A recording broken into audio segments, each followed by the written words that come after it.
Olá, tudo bem? Graça e paz do Senhor Jesus. Estou aqui para fazer um convite muito especial para vocês, para participarem da Conferência UMA. Conferência UMA 2021, que terá como tema principal Missão em Movimento, o Deus de todas as cidades. A palavra de Deus é clara em dizer para a gente, Mateus capítulo 9, versículo 35, Jesus percorria todas as cidades, pregando o Evangelho do Reino de Deus. Sua igreja também é chamada de igual modo a pregar o Evangelho em todas as cidades, em todos os povoados, em todos os lugares. Na Conferência UMA 2021, nós vamos refletir sobre essa nossa importante missão e você é o nosso convidado para participar dessa conferência. Por isso, acesse agora mesmo o hot site conferenciauma.org e se inscreva para participar com a gente. Confira lá no hot site a programação do dia e todas as novidades da conferência. Te esperamos na Conferência UMA 2021.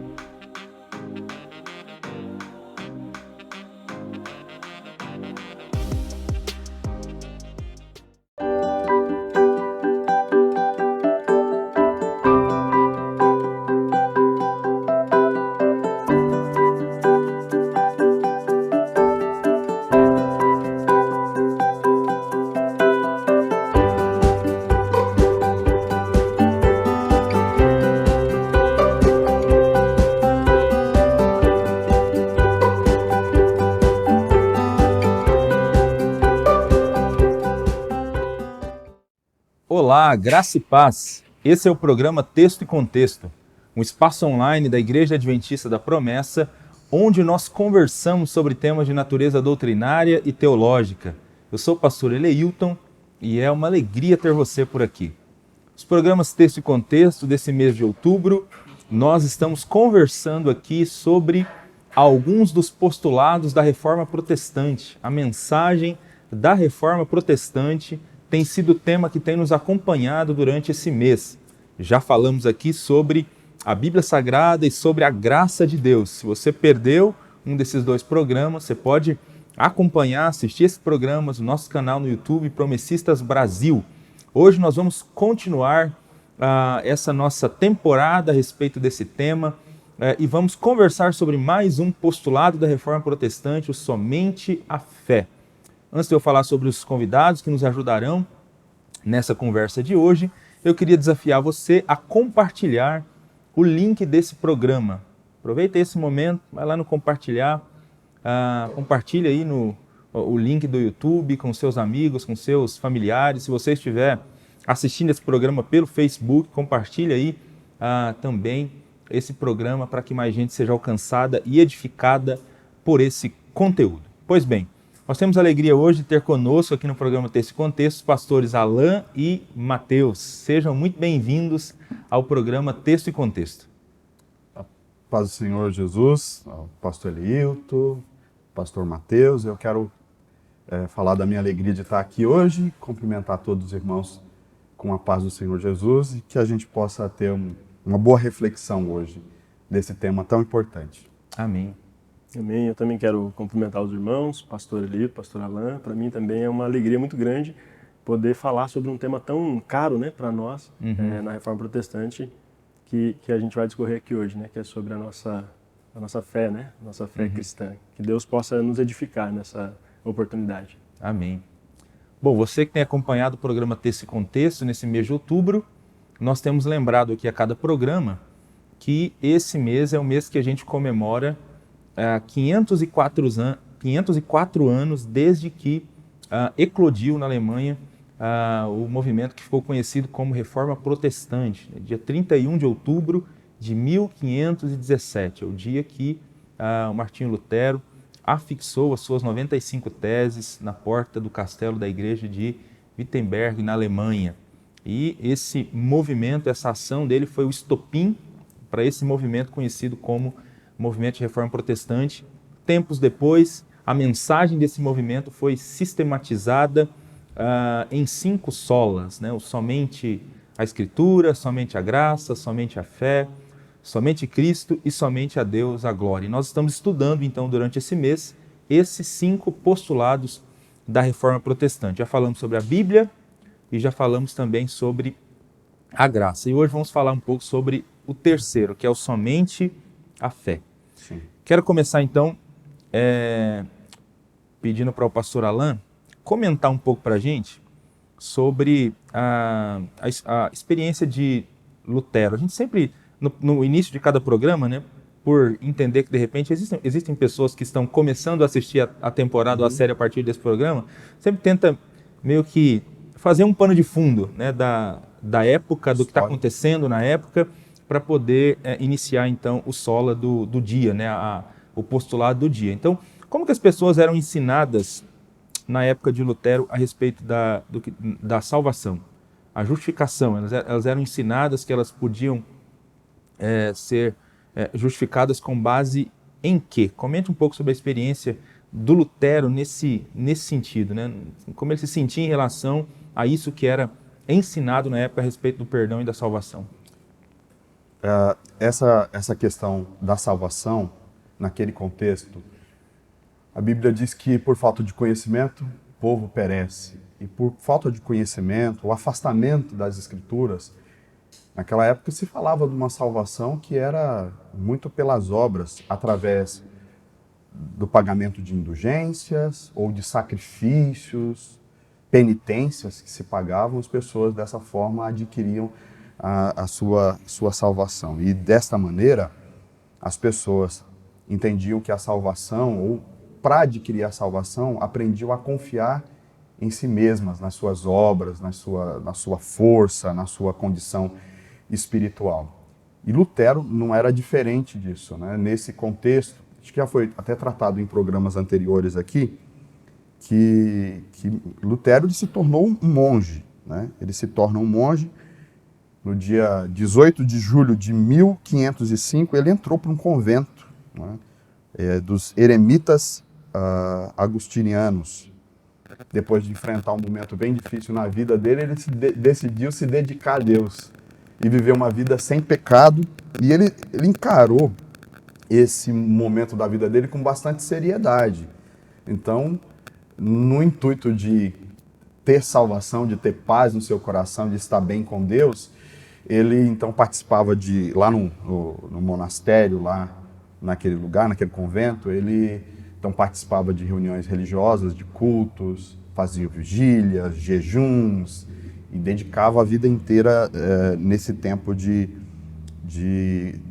perdão para os seus pecados e adquirindo assim a salvação em Cristo no entendimento dele. E era tão sério isso para Lutero, tão sério isso que diz a história que ele deixava exausto as pessoas com quem ele ia confessar os seus pecados, né? Ia lá confessar para um sacerdote, ficava até 6 horas confessando os seus pecados, e mesmo depois que ele confessava ali os seus pecados, ele dizia que cada vez mais ele se sentia mais perturbado, mais culpado, né? Tem até uma frase dele que dizia o seguinte: como monge, eu vivia de forma irrepreensível perante Deus, eu me sentia um pecador e a minha consciência me torturava muito. E a razão disso, dele declarar, exatamente porque ele confiava na salvação pelos seus próprios méritos, ele achava que ele poderia se justificar diante de Deus pelas suas obras, pela sua força, pelas suas práticas de justiça, e era assim que ele caminhava a vida, ou seja, ele se esforçava ao máximo para ser uma pessoa honesta, para ser uma pessoa correta, para viver uma vida sem pecado, mas cada vez que ele se esforçava nesse sentido, mais desesperado ele ficava, né? Ele se sentia culpado, ele se sentia longe do ideal de Deus. Né? Tem um outro episódio na vida de Lutero, que é em 1510, quando ele tem a oportunidade de ir até Roma, né? até pelo monastério. E quando chega lá, Roma naquela época era uma cidade repleta de relíquias, né?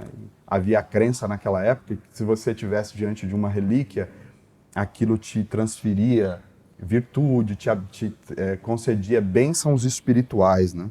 Então isso teria benefícios para a sua espiritualidade. O que eram as relíquias? Era um pedaço da cruz, diziam eles, o pedaço da veste de um santo, a veste de um santo, algo algum objeto que pertenceu a algum homem santo, uma mulher santa do passado. Né? E ele tinha essa crença nessa época. Só te interrompendo aí, no programa passado o pastor Josias comentou do pessoal que ia no Castelo do Frederico para contemplar a relíquia. Ele falou que tinha relíquia até... Diz que ele tinha até um fio da barba de Jesus, né? 3 cabelos de Maria. Então, esse negócio dessas relíquias era engraçado. Era absurdo, né? Absurdo. Eu vi um historiador dizendo que se juntasse todos os pedacinhos de cruz que pudesse fazer, era uma cruz... Dava pra construir a Arca de Noé, né? Isso, dava pra construir a Arca de Noé. Tanto pedaço da cruz de Cristo Porque que tinha. todo mundo tinha um pedacinho e essas relíquias eram importantes. Então você acreditava nisso, que quando você, só de contemplar uma relíquia, né, um objeto sagrado, isso te traria benefícios espirituais. Então quando o Lutero chega lá em Roma, ele então aproveita cada oportunidade, ele se entrega totalmente, a ideia é, eu vou ver 1000 objetos. Todos os lugares. E aí, tendo esse acesso em todas essas coisas, imagina assim, que na oração dele ele dizia, Senhor, me perdoa, me abençoa, porque eu vi 1000 relíquias, eu me esforcei para ter esse direito. Aí o relato conta que ele subiu até a escada santa, né? Essa escada santa era uma escada que existia lá em Roma, que era a escada, se acreditava que era a escada que Jesus subiu para ter aquele momento com Pilatos antes da crucificação, né, onde foi julgado. Aí descobriram essa escada, né, e levaram essa escada para Roma. Então subir naquela escada era um ato muito importante. A ideia é que você subia cada degrau você beijasse, ajoelhasse e fizesse a oração do Pai Nosso, que você cumprisse essa penitência. No final, até você poderia libertar uma alma do purgatório. Né? Imagina a sua alma. Então, ele fez isso. Né? E aí, na história sobre ele, diz que quando ele chega lá no último degrau, bate a dúvida. Né? Ele começa a refletir sobre essa questão e ali ele pensa, será que alguém pode dizer que isso de fato é verdade? Será que eu posso comprovar isso que estão ensinando aqui para mim?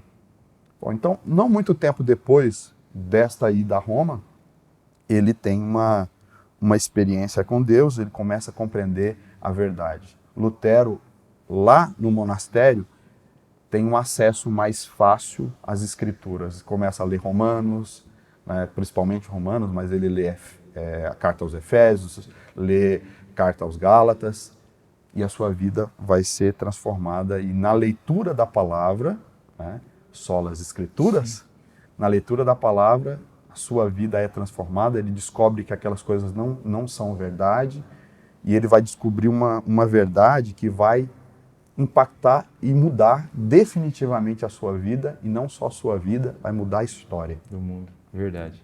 Aproveitando essa linha aí, na continuação dessa história, né, o Lutero sendo impactado pelo Evangelho e tendo a sua vida transformada, a sua visão transformada. Comenta um pouco para a gente, pastor Mateus, como acontece essa guinada, essa transformação na vida do Lutero. É bastante interessante, né? Porque parece que Lutero ele tinha uma rejeição mesmo a essa ideia, né? Quando ele pensa em um Deus que é justo, né? Na justiça de Deus. Parece que a compreensão era de um Deus justiceiro mesmo, que estava ali a postos a punir, né? É uma compreensão que muitos ainda possuem, né? E aí ele chega a dizer que ele odiava essa expressão, né? A justiça de Deus, né? O Deus da justiça, né? Que depois a gente vai entender, né? Como que é, e ele vai entender também. Mas é como o pastor Alan falou, né? Ele começa a estudar as escrituras, né? Parece que havia uma série de conferências em que ele iria ministrar com base na carta de Paulo aos Romanos. E aí ele começa a estudar a carta de Paulo aos Romanos com esse sentimento ainda, né? Muito já num período que a Bíblia já não era mais interpretada de forma alegórica, né? E aí ele começa a estudar o texto de Paulo aos Romanos, e aí ele começa a entender que de fato essa justiça de Deus não é uma justiça punitiva, né? Mas é uma justiça salvadora, né? Uma justiça que liberta, uma justiça que vai de fato fazer a diferença. Então isso vai acontecer ali em 1515, né? E aí ele começa a fazer isso, e aí depois Lutero depois de ter esse encontro, né, com com a palavra de Deus, ele vai compreender, né, a importância desse estudo, né, de Paulo aos Romanos. E hoje, tanto que, a partir dessa visão de Lutero, a carta de Paulo aos Romanos vai ser considerada aí, talvez o maior legado teológico, né, o maior tratado teológico que a gente tem, né? Mas é de fato pela palavra de Deus que Lutero vai entender a justiça divina, mas não agora com esse ódio, né? Tem até uma história, né, que diz que um missionário ele foi para um encontro religioso, né? Mas ele foi muito desanimado, muito abatido, né? Não queria participar desse encontro. E aí ele diz assim, olha, eu estou sendo enviado para a América para converter índios, mas quem vai converter a mim mesmo, né? Então ele está muito descrente ali. E aí ele vai registrar no seu diário lá, né, por volta de 8h45 da manhã, ele começa a sentir o coração dele queimar, algo diferente acontecendo na vida dele, e aí ele começa a entender de fato a graça de Deus, e ali ele se rende a Cristo, né? E aí ele registra lá que ele foi convertido. E a mensagem que estava sendo pregada ali era justamente o prefácio de um comentário bíblico, né, de Lutero à carta de Romanos, né, sobre a carta de Romanos. O missionário era o John Wesley, né? E depois vai ser um grande avivalista aí, né, na história. Então, assim, a importância de voltar-se para as Escrituras e, de fato, abrir o coração para a mensagem de Jesus, né? Então, Lutero, ele não só é transformado, como depois vai servir aí de referência, né, de influência para transformar vidas séculos depois ali, né? E ainda acontece, né, nos tempos de hoje, pela graça de Deus, né? É isso aí. Mas ele vai entender que a justiça divina, ela é de fato pela fé. E aí a face das Escrituras é aberta, né, diante dele. Acho que é aí que a gente tem o somente a fé, né? Porque como fruto da época dele e da mensagem pregada na época dele, ele é alguém, num primeiro momento, como disse o pastor Alan, que acredita que precisa fazer alguma coisa para ser justificado, para ser salvo, né? Sim. E aí, uma vez que ele tem essa experiência, então ele passa a acreditar que a fé na pessoa e na obra de Cristo é o que nos torna aptos, né, para sermos justificados, né? O que justifica o pecador, né? É suficiente para nos tornar justos diante de Deus, né? A fé na pessoa e na obra do Senhor Jesus, né? É daí que sai o somente a fé, né, que é o tema desse programa de hoje, né? Sim. Daí vai surgir depois a doutrina da justificação, né? Tem uma frase de Lutero que ele fala sobre isso. Ele diz assim, olha, essa doutrina ela é a cabeça e a pedra fundamental. Ele diz que por si só ela gera, alimenta e ela vai edificar e preserva e defende a igreja de Deus, né? Sem ela, segundo Lutero, a igreja de Deus ela não poderia existir nem por uma única hora, né? Então ele entende que a igreja ela só tem sentido se de fato ela for fundamentada nessa doutrina, né? O contrário do sola fé é você acreditar que você pode comprar sua salvação e que de alguma forma você pode adquirir o favor de Deus sobre a sua vida mediante aquilo que você faz, né? Como se você fizesse algo para Deus de maneira que Deus se torna um devedor seu. E como se você pudesse pagar seus pecados, né? E naquele contexto lá de Lutero, antes da conversão dele, então tinha muito a questão das indulgências e também as questões das penitências. Você pecou, tá, eu te libero o perdão, mas você vai ter que fazer pagar alguma coisa, você vai ter que se esforçar, você vai ter que orar tantas orações, e aí, ou pagar algo, né, para a igreja, para que você possa comprar, a palavra é essa, comprar. Enquanto a Bíblia diz que basta você acreditar em Cristo, né, crer no Senhor. É isso aí. Eu acho que tem muito sentido essa fala do Lutero sobre esse lugar que ele coloca a doutrina da justificação pela fé, né, como sendo uma das principais, da qual flui todas as outras. Quando a gente olha Romanos 1,17, não sei se vocês já chegaram a verificar isso, mas Romanos 1,17, quando fala que a justiça de Deus se revela no Evangelho. Sim. Então, essa palavra revelar que aparece aí, lá na língua original a gente tem a palavra Apocalipse, né, que é o título do último livro da Bíblia, né, que é a revelação. Então, a justiça, o Evangelho é o Apocalipse da justiça de Deus. É impossível ir para o Evangelho e não encontrar no Evangelho essa mensagem estampada, né? A mensagem da justiça de Deus estampada, né?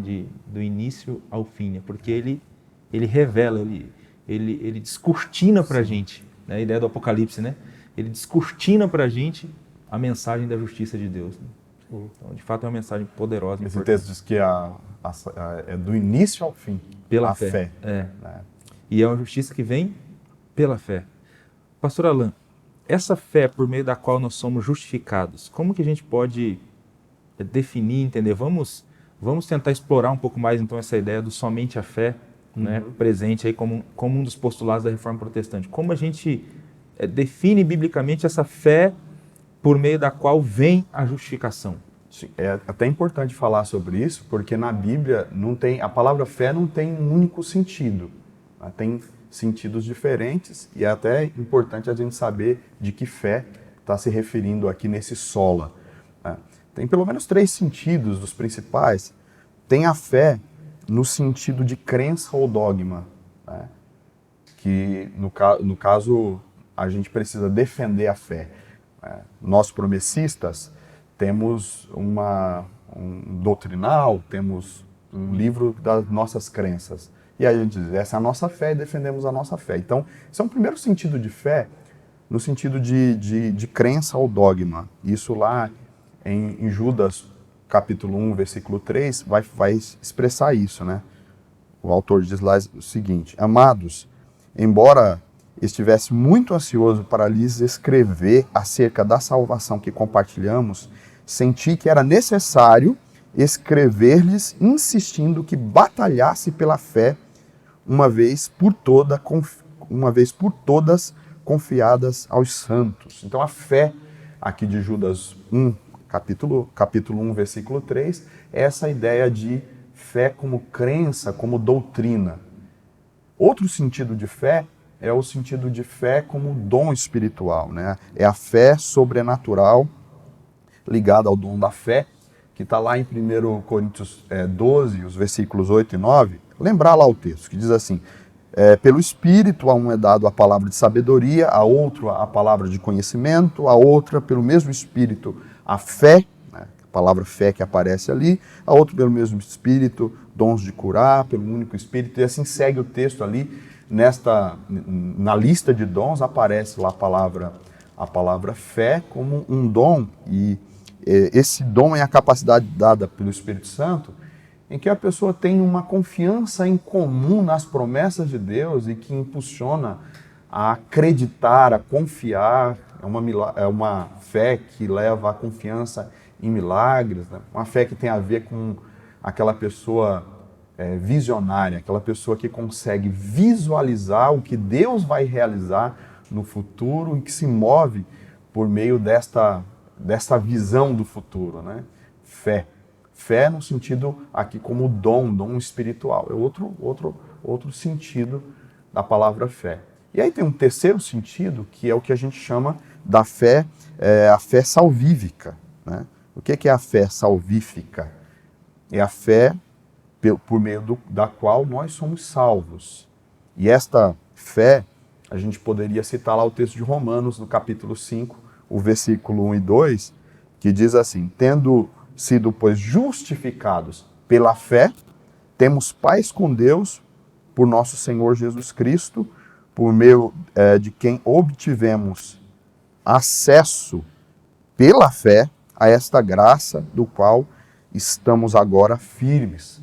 Então aqui expressa um terceiro tipo de fé, que é o que a gente chama de fé salvífica, né? Então aqui o somente sola fides, né? O sola fides, ou somente a fé, refere-se a essa terceira fé, essa fé salvífica, essa fé que tem a ver com entender o Evangelho, que tem a ver com entender e também acreditar no perdão oferecido a nós por meio da cruz. Que essa fé tem a ver com você compreender o que Jesus fez por você e acreditar que realmente é suficiente, né? Mas, acima de tudo, essa fé tem a ver com confiar, tem a ver com uma confiança na obra redentora de Jesus Cristo na cruz do Calvário, como sendo Ele um único e suficiente Salvador, aquele que, de fato, nos justifica do pecado, né?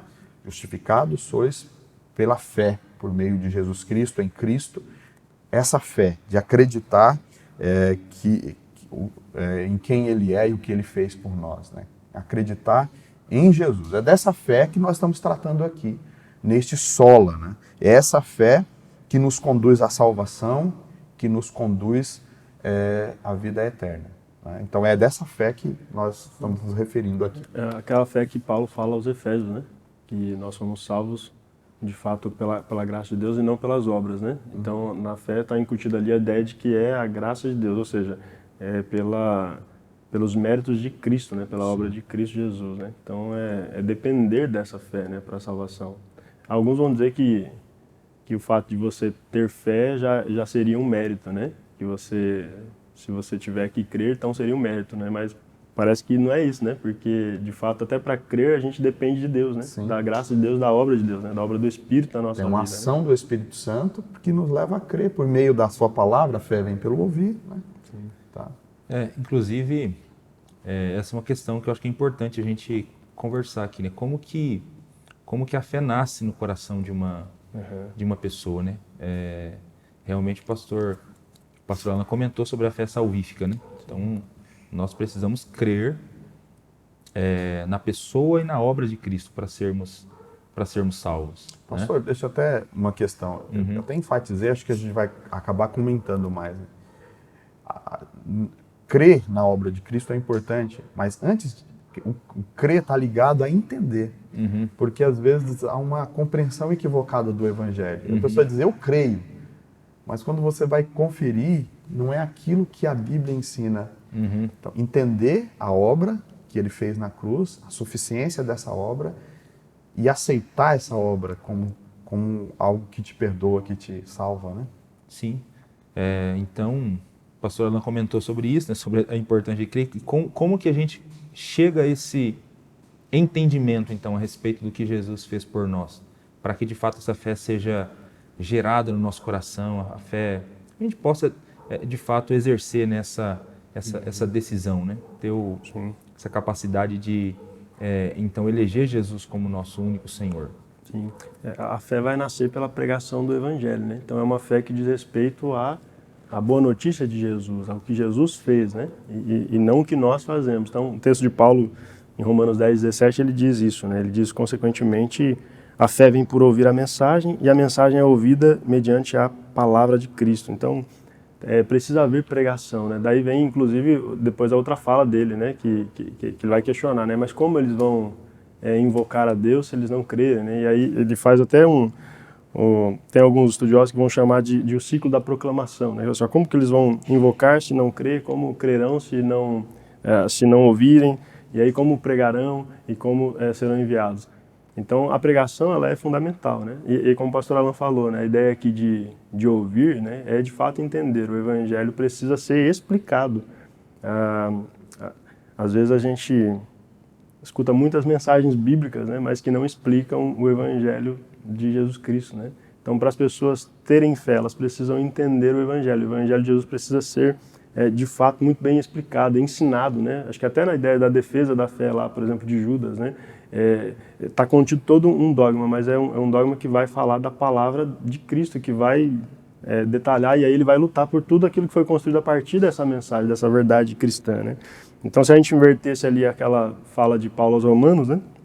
A gente poderia entender que, primeiro, as pessoas são enviadas para pregar o Evangelho, e aí quando elas pregam o Evangelho, as pessoas ouvem, ou seja, elas entendem, né, a explicação, aquilo que é pregado, aquilo que é explicado, elas acreditam, ou seja, elas passam a depender, né, elas passam a ter fé de fato na obra de Cristo, no mérito de Cristo, entende que não há nada em nós que possa conquistar, pagar, né, adquirir essa salvação por nós mesmos, e aí elas podem de fato reconhecer o Senhor, invocar o Senhor e são salvos. Tem até uma fala de que alguns Estudiosos vão entender aquela ideia de que quando você crê no coração e você fala com a boca, confessa com a boca, não é tão somente para a fé pessoal, mas é também para aqueles que estão à sua volta ouvirem, né? Então, quando você fala, quando você confessa Jesus diante dos homens, as pessoas vão entender o Evangelho e vão também poder crer, né? Também depender dessa salvação, dessa fé, dessa obra de Jesus. Legal que o contexto desse texto que você citou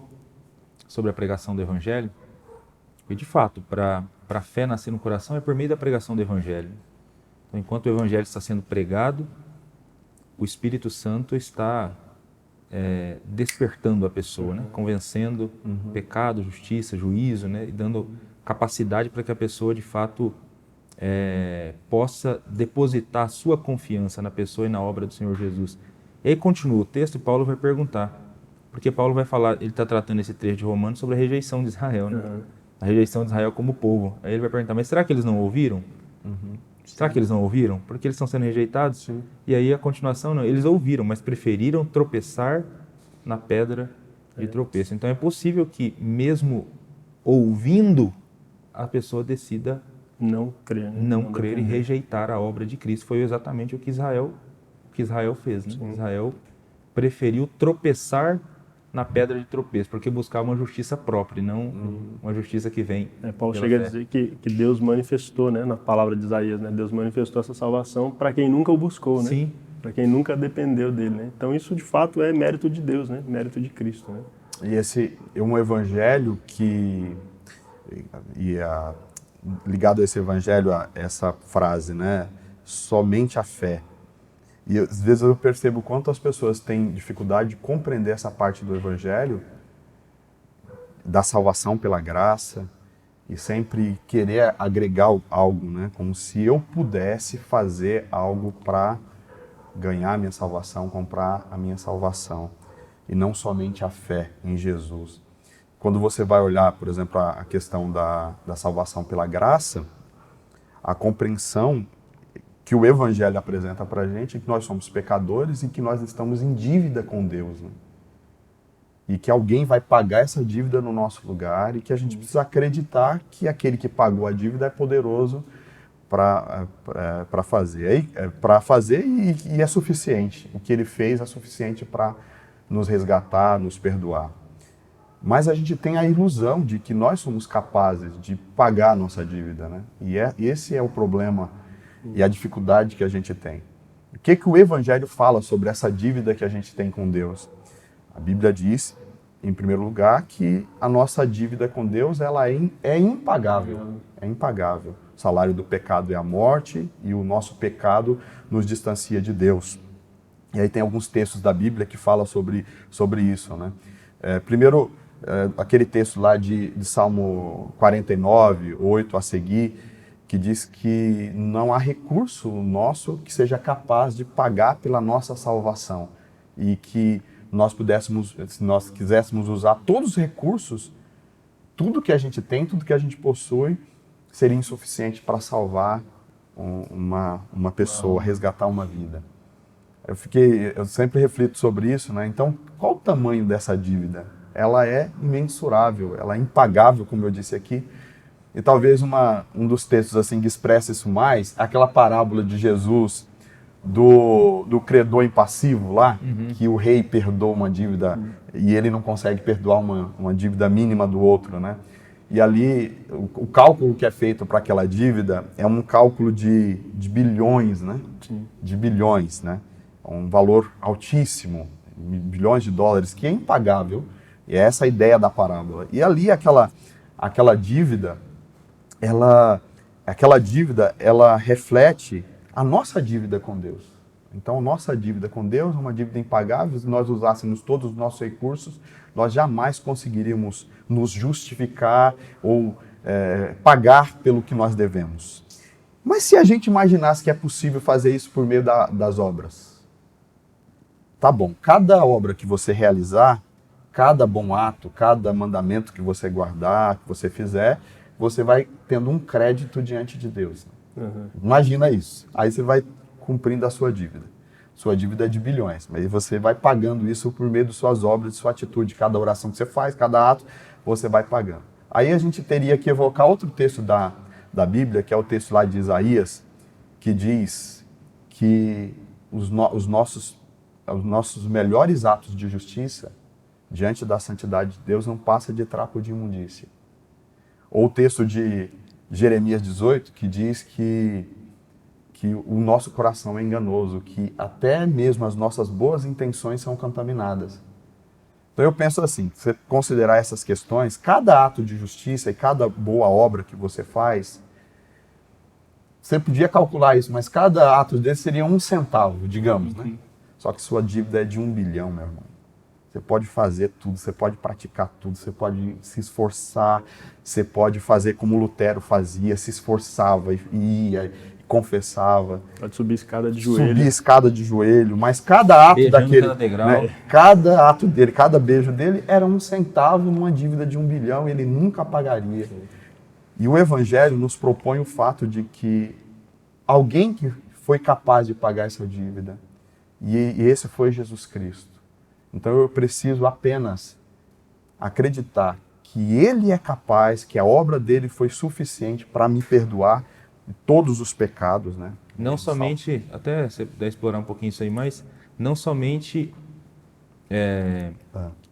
essa fé de que fala o Evangelho não é só um aceite de fatos, não é só um aceite intelectual de fatos, não tem a ver simplesmente com conhecer fatos sobre a morte e a ressurreição de Jesus, mas a fé salvífica tem a ver principalmente com depender e confiar, sim, né, de todo o coração nisso que Jesus Cristo fez por nós. Eu sei o que Ele fez e eu decidi entregar completamente a Ele.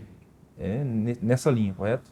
Correto, é isso mesmo. A questão de depender, de confiar, de depender unicamente no Senhor para que você seja salvo.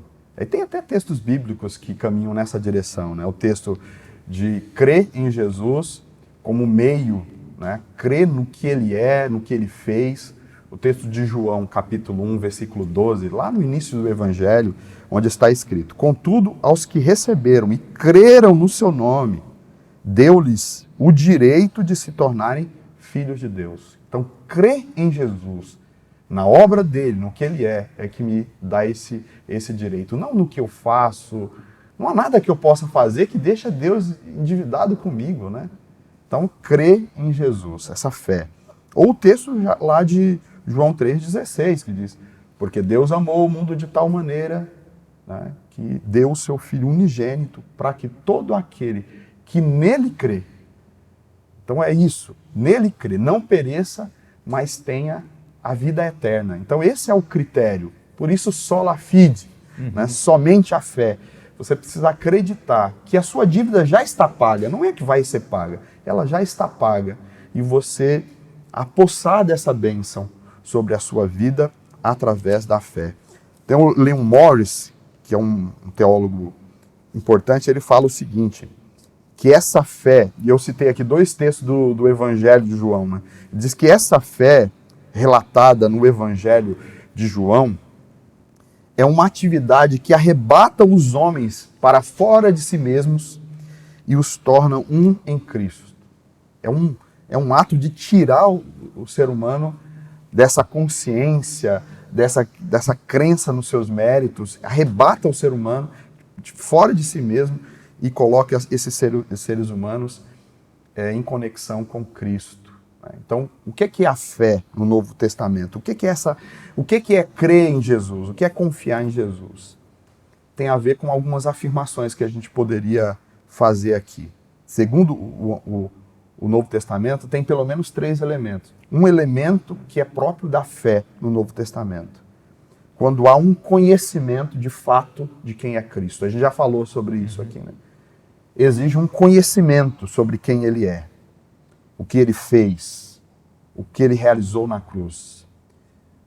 E um conhecimento daquilo que o Evangelho nos apresenta. Porque o Evangelho, a gente costuma dizer que o Evangelho ele tem boas novas. A própria palavra Evangelho significa boas obras. Mas tem um autor que gosto muito, David Nicholas, ele fala que o Evangelho, ele tem as boas novas, mas ele é antecedido das más novas, que são aquelas notícias que muitas vezes nós não consideramos, nós não gostamos, que somos pecadores, estamos condenados à morte, que o salário do pecado é a morte e que não há nada em nós que faça com que a gente adquira a salvação, nós somos insuficientes, né? Então, existe a má nova e esse conhecimento, né? Então, segunda coisa,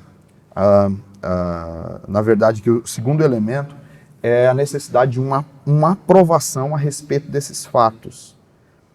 Nós precisamos, de fato, olhar para o que o Evangelho nos diz e dizer, não, é isso mesmo, isso é verdade, sou pecador, necessito de Jesus, e eu acredito, eu sei que só Jesus tem poder para me salvar.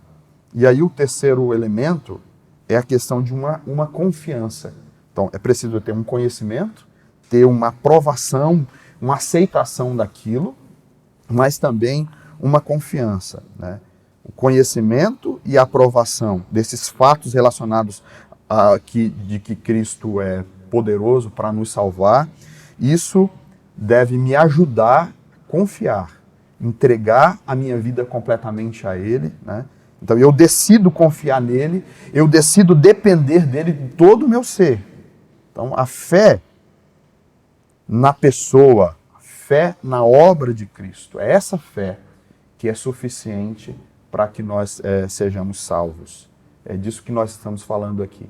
Crer no que Ele fez, nos render ao que Ele fez, reconhecendo tudo o que implica isso, né? Que eu sou pecador, que eu não tenho condição de salvar a mim mesmo e que Ele é que me salva. E eu acredito que Ele é o Senhor e Salvador da minha vida e nisso eu sou salvo.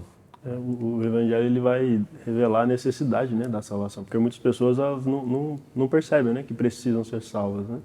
E aí você falar que a pessoa precisa depender de alguém para ser salvo, dependendo da pessoa, isso pode ofendê-la, né? Na verdade, o Evangelho nos ofende mesmo, né? Quando a gente vai pensar mas eu não posso fazer nada absolutamente para ajudar, para contribuir, para cooperar, né? Então, falar isso, né, das más e das boas novas do Evangelho, você dizer, não, você já está perdido, né? Então você precisa sim, senão você está... Precisa confiar completamente em Jesus, né? Sim. Acho muito legal essa ideia do Evangelho, né? Que a gente precisa de fato colocar todas as fichas nele, né? Confiar completamente nele, né? Entregar completamente a vida para ser salvo. Mas aí, já caminhando aqui para a parte final do nosso programa, talvez seja importante a gente desfazer um equívoco aqui que há quando nós falamos a respeito da fé, né, do somente a fé. Quase todo programa, no final, a gente sempre pega uma outra coisa que algum equívoco que existe a respeito do tema que está sendo tratado. E no que diz respeito à fé, parece, né, que existe na mente de muita gente a ideia de que, essa proposta de que para ganhar a salvação eu preciso depositar a minha fé em Jesus. Então, essa ideia de que a fé é importante para a obtenção da salvação. Então, para a obtenção da salvação, eu confio em Jesus. Mas a partir daí, a partir do momento que eu sou salvo, então agora eu preciso fazer por merecer. Então, ganhar a salvação, beleza, mas a partir de então agora é comigo. Agora eu preciso ter confiança em mim mesmo e nas minhas boas obras, né? Não no que Cristo fez por mim. Mas será mesmo que existe algum momento da caminhada cristã em que a salvação ela depende da gente, em que a gente pode começar a confiar em nós mesmos, que a fé em Jesus já não é mais importante ou suficiente? Pastor Matheus, comenta pra gente um pouquinho sobre isso. Tem algum momento da fé cristã que eu faço por merecer? Tipo, Jesus pagou toda a sua dívida, agora eu vou retribuir a Ele. Essa dependência, né? Ela não é só no início, né, da fé, como algumas pessoas talvez acreditam, né, que a gente precisa realmente depender dele, porque não tem nada em nós, a gente está morto, né, em delitos e pecados, mas agora a gente foi vivificado, então a gente tem condição de já ir buscar alguns remédios por conta própria, né, para a doença do pecado, né?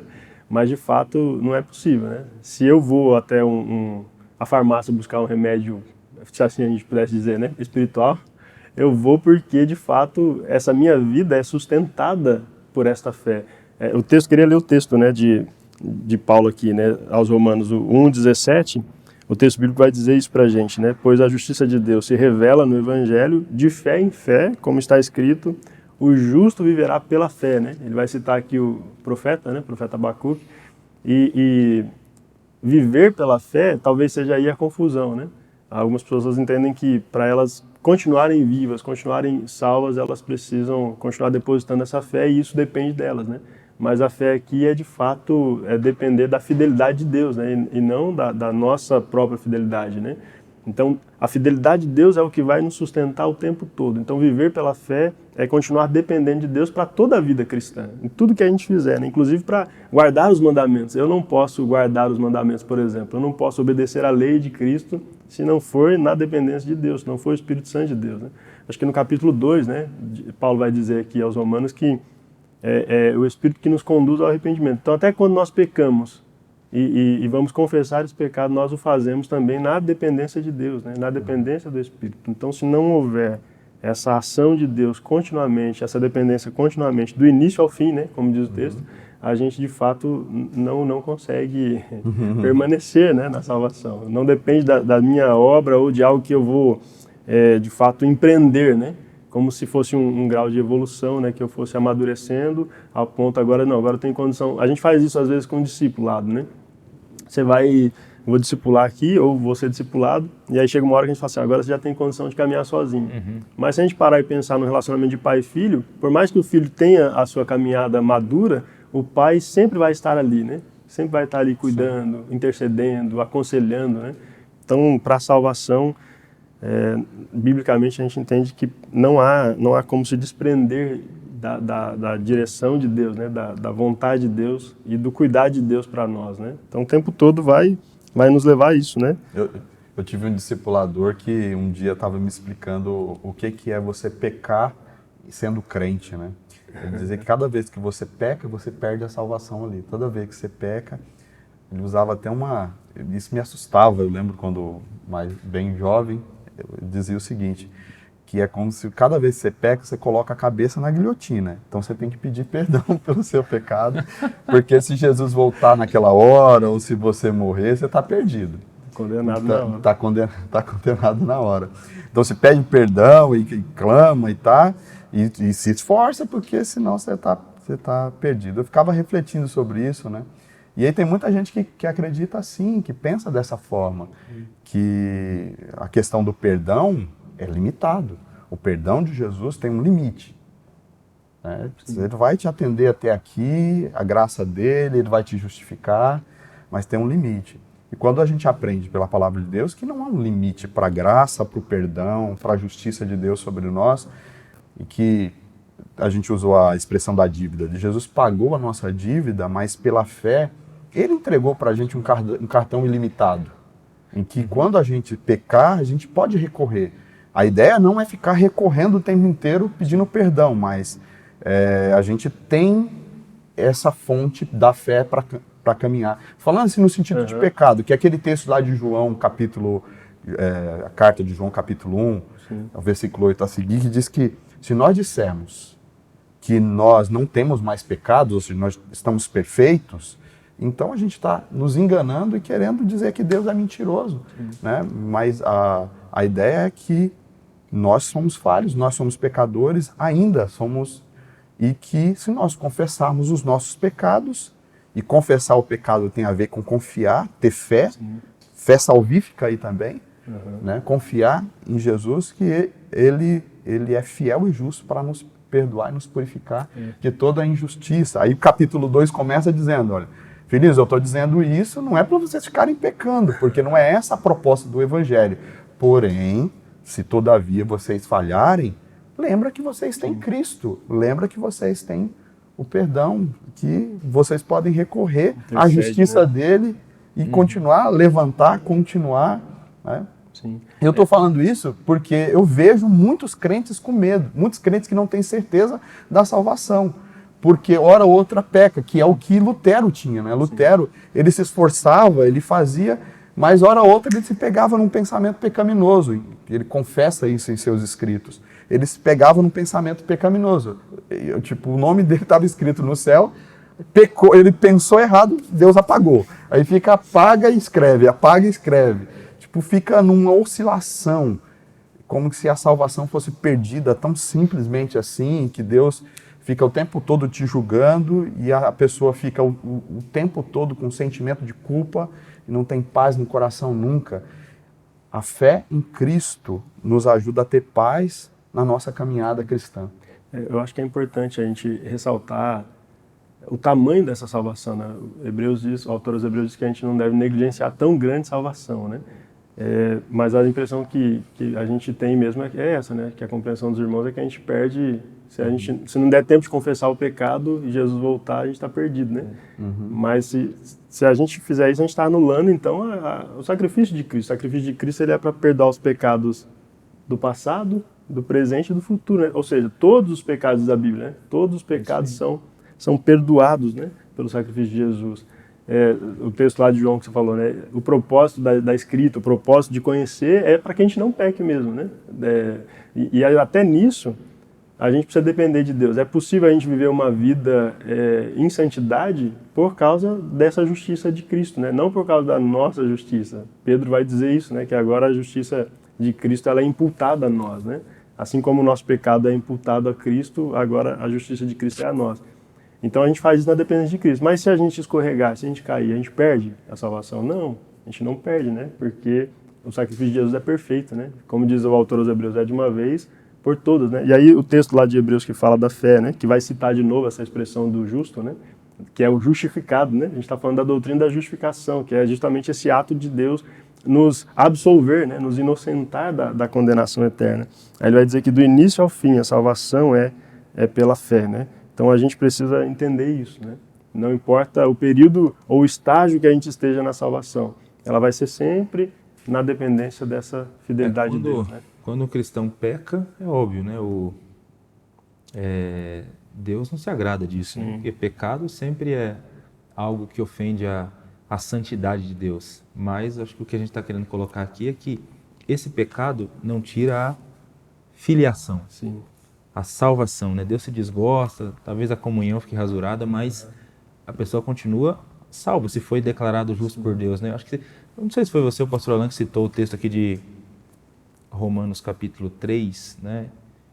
Sobre que o evangelho fala de uma justiça, né? Que está lá na lei e nos profetas, uma justiça que vem pela fé, que é gratuita, né? Que é para todos que creem, né? Todos que de fato depositaram a sua fé na pessoa e na obra de Cristo.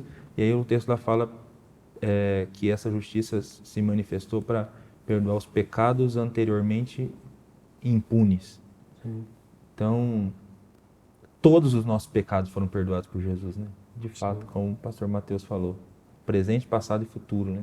Todos os pecados que estavam impunes para os que creem foram devidamente, eles receberam a devida paga, né? Por meio do que Cristo fez por nós. Sim.